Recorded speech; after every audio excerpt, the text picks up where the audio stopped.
नमस्कार दोस्तों, मैं शबनम कुमारी आप सभी को इस छोटे से मंच पर हार्दिक अभिनंदन करती हूँ। जैसा कि आप लोग को पता ही है, हम लोग का कहानी का जो यह सीरीज चल रहा है उसमें आज है 12वां दिन और आज की कहानी है जैनेंद्र कुमार का अत्यंत ही प्रसिद्ध कहानी अपना अपना भाग्य। यह जो कहानी है इसका प्रथम प्रकाशन विशाल भारत पत्रिका में 1929 ईस्वी में हुआ था और कभी कभी इसके कहानी संग्रह का भी नाम पूछ लिया जाता है। तो इस कहानी संग्रह का नाम है बतायन और इसका प्रकाशन हुआ था 1931 ईस्वी में। यह जो कहानी संग्रह है बतायन, इसमें कुल 13 कहानियाँ हैं। कितने कहानियाँ हैं? 13 कहानियाँ हैं। कौन कौन? फोटोग्राफी, खेल, चोरी, अपना अपना भाग्य, दिल्ली में, अंधे का भेद, आतिथ्य, ब्याह, निर्मम, साधु की हट, चरित्र चित्र, तमाशा और भाभी। इसमें कितने कहानियां हैं? 13 कहानियां हैं। कहानी की विशेषता यह है कि यह कहानी शिक्षित मध्य वर्ग की स्वार्थपरकता को उजागर करने वाली कहानी है और इसमें मध्य वर्ग की खोखली सहानुभूति और भाग्य की क्रूरता को चित्रित करती है। यह कहानी बेरोजगारी की समस्या का भी चित्रण करती है। इसका जो पात्र है, मुख्य पात्र में तो एक पहाड़ी लड़का है जिसका उम्र 10 साल है और लेखक हैं जो कथावाचक के रूप में हैं और लेखक का मित्र। बाकी गौण पात्र में 2 वकील मित्र हैं और एक जो लड़के हैं उसका साथी गौण पात्र में आ जाएंगे। तो चलिए चलते हैं अपनी कहानी की ओर। बहुत कुछ निरुद्देश्य घूम चुकने पर हम सड़क के किनारे की एक बेंच पर बैठ गए। नैनीताल की संध्या धीरे धीरे उतर रही थी। रुई के रेशे से भाप से बादल हमारे सिरों को छू छू कर बेरोक ठोक घूम रहे थे। कहाँ की कहानी है? नैनीताल की। हल्के प्रकाश और अंधियारी से रंग कर कभी वे नीले दिखते, कभी सफ़ेद और फिर देर से अरुण पड़ जाते। वे जैसे हमारे साथ खेलना चाह रहे थे। पीछे हमारे पोलो वाला मैदान फैला था। किसका मैदान था पीछे में? पोलो जो खेल होता है उसी का मैदान फैला था। सामने अंग्रेजों का एक प्रमोद गृह था जहाँ सुहावना रसीला बाजा बज रहा था और पास में था वही सुरम्य अनुपम नैनीताल। ताल की किश्तियाँ अपने सफ़ेद पाल उड़ाती हुई 1-2 अंग्रेज साथियों को लेकर इधर से उधर, उधर से इधर खेल रही थी। कहीं कुछ अंग्रेज एक एक देवी सामने प्रतिस्थापित कर अपनी सुई सी शकल की डोंगियों को मानो शर्त बांधकर सरपट दौड़ा रहे थे। कहीं किनारे पर कुछ साहब अपनी बंसी डाले एकाग्र स्वस्थ एकनिष्ठ मछली चिंतन कर रहे थे। पीछे पोलो लॉन में बच्चे किलकारियाँ मारते हुए हॉकी खेल रहे थे। शोर, मारपीट, गाली गलौज भी जैसा खेल का ही अंश था। इस तमाम खेल को उतने क्षणों का उद्देश्य बना वे बालक अपना सारा मन, सारी देह, समग्र बल और समूची विधा लगाकर मानो खत्म कर देना चाहते थे। उन्हें आगे की चिंता न थी, बीते का ख्याल न था। वे शुद्ध तत्काल के प्राणी थे। बच्चे क्या होते हैं? तत्काल के प्राणी होते हैं। वे शब्द की संपूर्ण सच्चाई के साथ जीवित थे। सड़क पर से नर नारियों का अविरल प्रवाह आ जा रहा था। उसका न ओर था न छोर। यह प्रवाह कहाँ आ रहा था और कहाँ से जा रहा था कौन बता सकता है? सब उम्र के, सब तरह के लोग उसमें थे।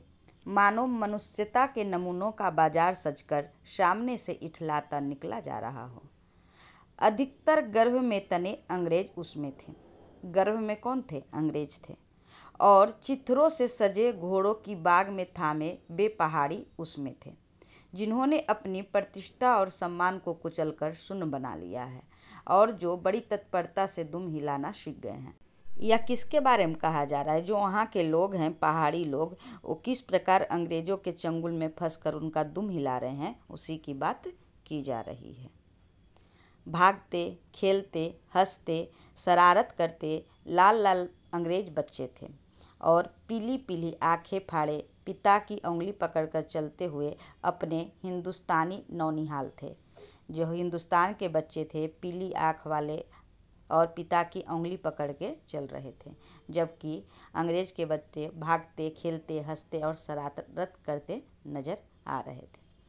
अंग्रेज पिता थे जो अपने बच्चों के साथ भाग रहे थे, हंस रहे थे, खेल रहे थे, और इधर भारतीय पितृदेव भी थे जो बुजुर्गों को अपने चारों तरफ लपेटे धन संपन्नता के लक्षणों का प्रदर्शन करते हुए चल रहे थे। अंग्रेज रमणियाँ थी जो धीरे धीरे नहीं चलती थी, तेज चलती थी। उन्हें न चलने में थकावट आती थी और न हंसने में मौत आती थी।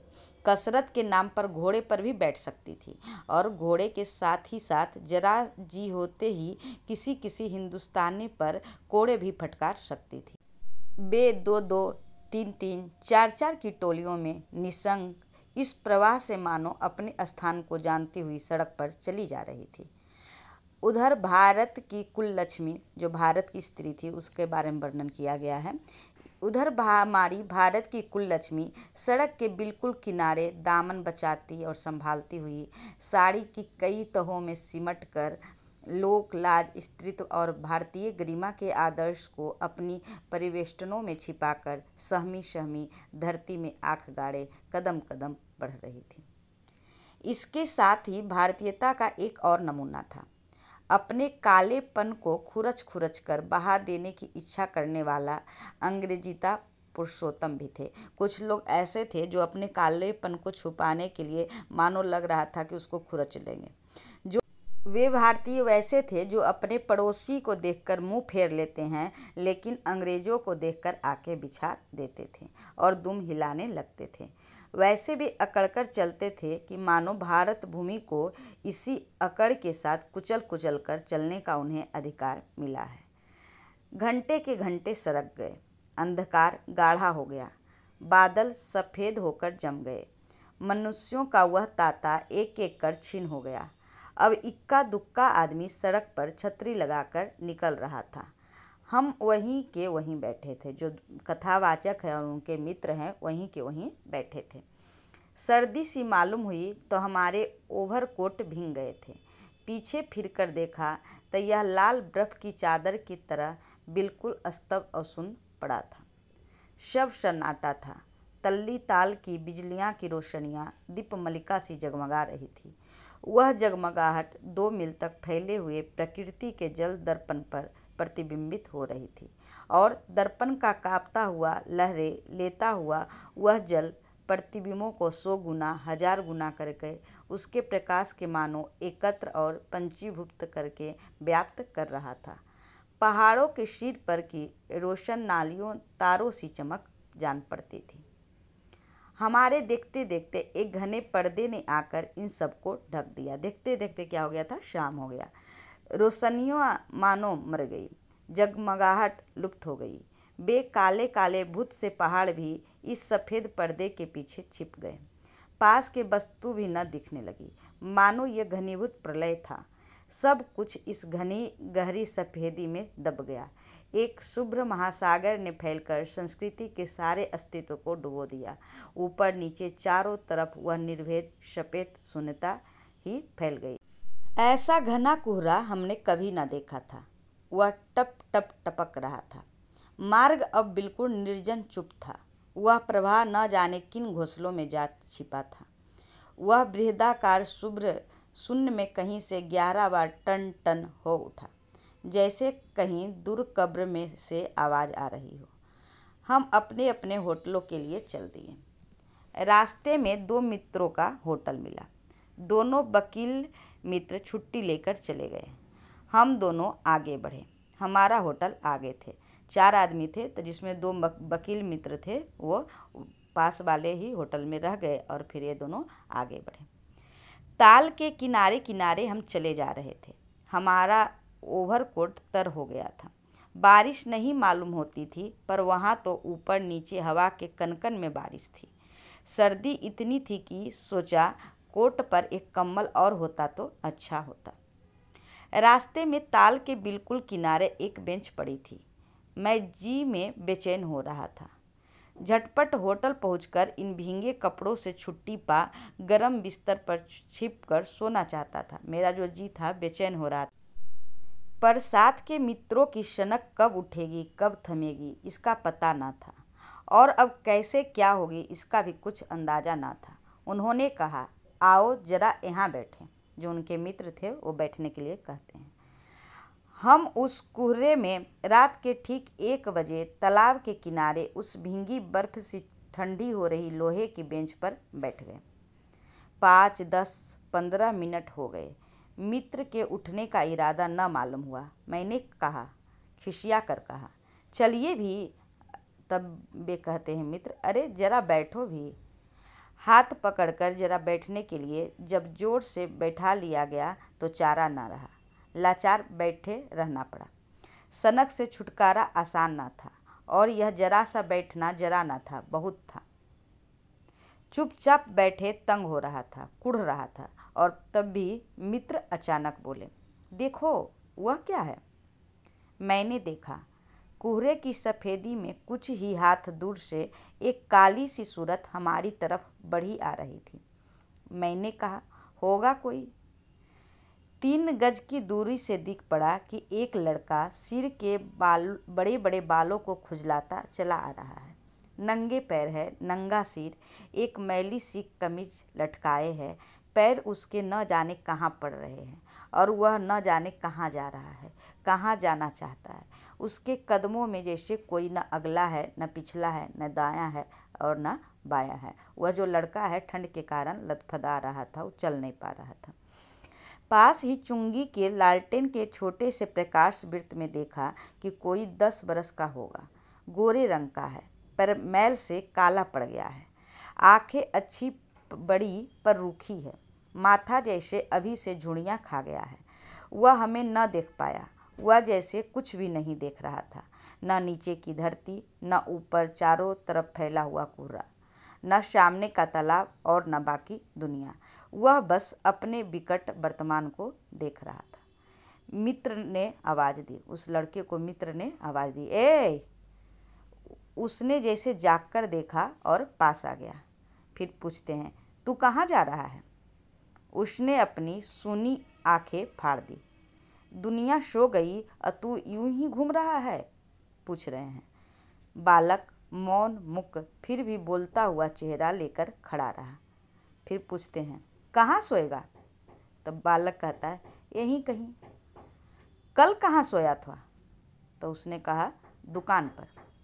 अब वहाँ क्यों नहीं? तो कहता है, नौकरी से हटा दिया। तो फिर पूछते हैं, क्या नौकरी थी? सब काम 1 रुपया और जूठा खाना। फिर नौकरी करेगा? हाँ। बाहर चलेगा? हाँ। आज क्या खाना खाया? लड़का से पूछते हैं कि आज क्या खाना खाया? उसने कहा, कुछ नहीं। अब खाना मिलेगा? तो वो कह रहा है लड़का, नहीं, नहीं मिलेगा। तो यूँ ही सो जाएगा? तो लड़का कहता है, हाँ। कहाँ सोएगा? यहीं कहीं, इन्हीं कपड़ों में। बालक फिर आँखों से बोलकर मुख खड़ा रहा।